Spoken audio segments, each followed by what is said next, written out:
এরকম বড় বড় লাল লাল স্ট্রবেরি কিন্তু আপনাদের বাজার থেকে কিনে খাওয়ার দরকার নেই। আপনাদের শুধু দরকার এই রকম 8-10টি গাছ।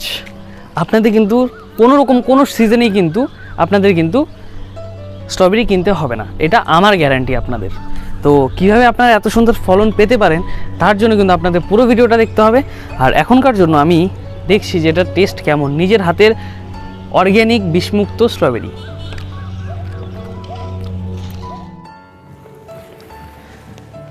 স্ট্রবেরি কিন্তু আমরা যখনই দেখি আমাদের মনে কিন্তু ওটাকে খাওয়ার আশাটা কিন্তু অবশ্যই জাগে। এত সুন্দর লাল কালার স্ট্রবেরি বাগান যদি আপনাদের বাড়িতে একটা গাছ এরকম থাকে, আপনারা কিন্তু প্রত্যেক দিন কম বেশি হলেও কিন্তু একটা স্ট্রবেরি পাবেন।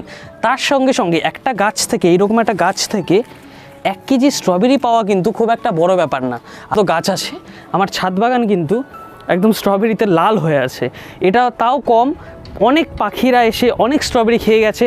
আমরা প্রতিদিন স্ট্রবেরি তুলি, আর এইভাবেই কিন্তু আপনারাও খুব সহজে এত সুন্দর সুন্দর লাল লাল স্ট্রবেরি করতে পারেন। আর অনেক ভালো হবে, দেখতে পারেন আপনার সাইজ। এখানে একটা বলছি তা নয়, এখানে দেখুন, এদিকে দেখুন প্রচুর স্ট্রবেরি, এই যে দেখুন বড় বড় সাইজ। এদিকে যদি আপনি লক্ষ্য করেন দেখুন।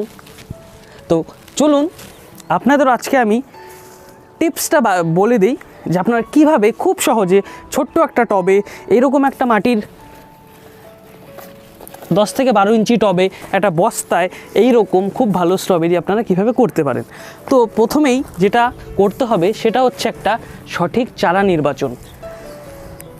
আপনাদের কিন্তু এইরকম একটা চারা নিতে হবে, যেগুলো আপনাদের কিন্তু অবশ্যই চারাটা যখন নেবেন একটা জিনিস ভালো মতো লক্ষ্য করবেন, চারাটা যেন বীজের না হয়ে হয় আপনাদের এরকম রানার থেকে তৈরি করা চারা হবে, না হলে কিন্তু টিস্যু কালচারের চারা হবে।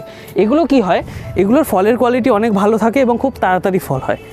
তো আমি দেখুন এরকম একটা চারা নিয়েছি, আর এখন আমি আপনাদের দেখাবো যে এটা আমরা কীভাবে লাগাবো। লাগানোটা কিন্তু স্ট্রবেরি গাছের ক্ষেত্রে খুবই ইম্পর্টেন্ট, আর ভুল লাগালে কিন্তু গাছ অতটা বৃদ্ধি পাবে না, তার সঙ্গে সঙ্গে গাছটা মরে যাওয়ার চান্সও অনেক বেশি।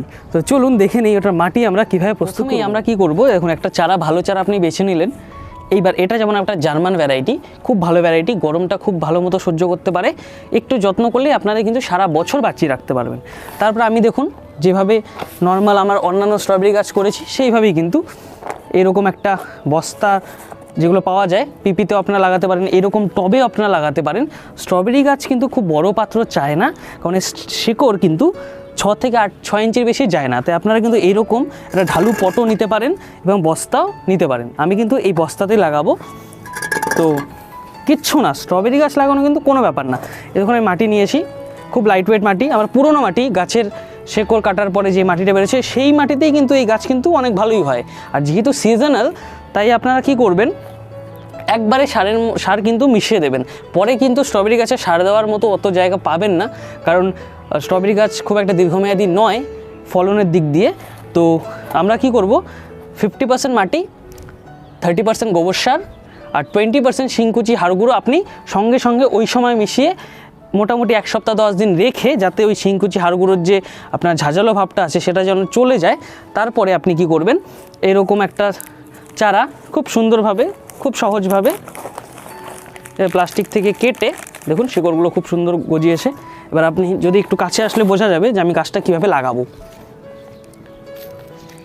গাছ লাগানোটা কিন্তু স্ট্রবেরি গাছ খুবই ইম্পর্টেন্ট, দেখা কীভাবে লাগাবেন। আমরা যেই ভুল করে থাকি, আমরা এইভাবে একটা গাছ নিয়ে আসি, এবার গাছের যে গোড়াটা আছে আমরা ঠিকঠাক লক্ষ্য করি না, আমরা কিন্তু মাটির নিচে এই গোড়াটা কিন্তু পুঁতে দিই। স্ট্রবেরি গাছের ক্ষেত্রে যদি আপনার এই গোড়াটা পুঁতে দেন, গাছ কিন্তু যেমন বাড়বে না, নষ্ট হয়ে যাওয়ার সম্ভাবনাটাও কিন্তু অনেক বেশি। তাই আমরা চেষ্টা করব এই মাটির সমান্তরালে গাছের মাটি রাখার। তো দেখিয়ে দিচ্ছি আপনাদের আমি কীভাবে করব। যেহেতু স্ট্রবেরি একটু শীতকালীন ফল, তাই এটা যদি আপনারা মোটামুটি অক্টোবর থেকে নভেম্বরের মাঝামাঝি লাগাতে পারেন, তাহলে আপনারা প্রচুর ফলন পাবেন। কিন্তু আপনারা যদি পরবর্তীতেও লাগান, অসুবিধা কিন্তু আপনারা হবে না। দেখুন আমি গাছটা এখানে রেখেছি, ভালো মতো লক্ষ্য করেন। আমি কিন্তু এর উপরে মাটি দেব না, আমার মাটির লেভেলটা কিন্তু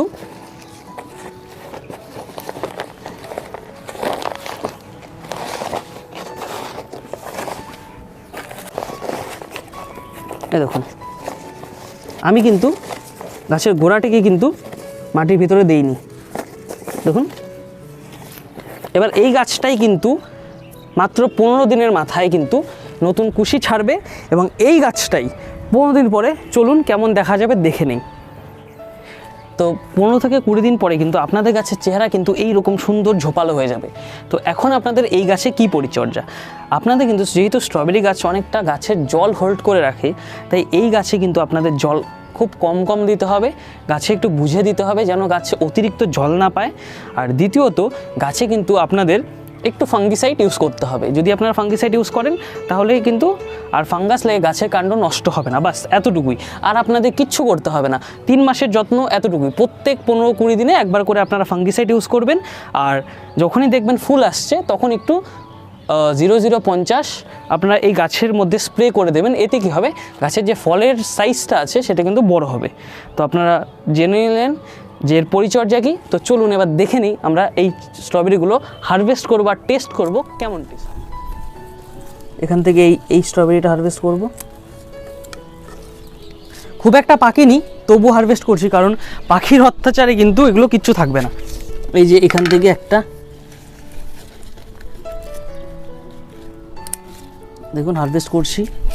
এখান থেকে একটা, দেখুন হারভেস্ট করছি। এখান থেকেও কিন্তু হারভেস্ট আমরা করব।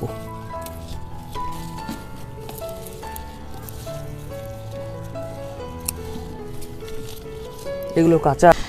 তো আপনারা দেখলেন, এখান থেকে আমি কি করব, একটা স্ট্রবেরি আমি টেস্ট করে দেখব এটা কীরকম।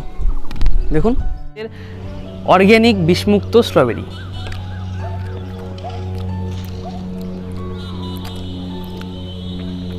আপনারা যে দেখেন